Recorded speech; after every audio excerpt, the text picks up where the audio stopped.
ஒரு bro incumbency எப்படி உருவாயிருக்க முடியும்? அதுதான். ஏன்னா இப்போ இந்த ப்ரோ இன்கம்பன்சிங்கிற ஃபேக்டர் இல்லை.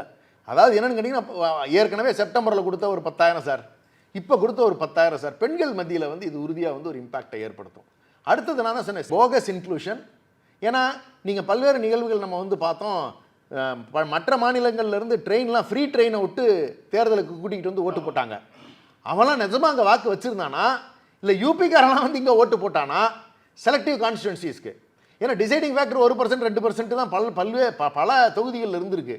அப்போ ஒரு திட்டமிட்ட ஒரு போகஸ் இன்க்ளூஷனை கொடுத்து அவங்கள கொண்டு வந்து இங்கே போட வச்சிருக்கிறதுக்கான வாய்ப்புகள் இருக்குது. ஏன்னா எலெக்ஷன் கமிஷன் எதையுமே டிரான்ஸ்பரண்டாக சொல்கிறதே இல்லை. நிறைய ஃபோட்டோக்களை ரிலீஸ், ஃபோட்டோவில் வீடியோஸே வந்துக்கிட்டே இருக்குது.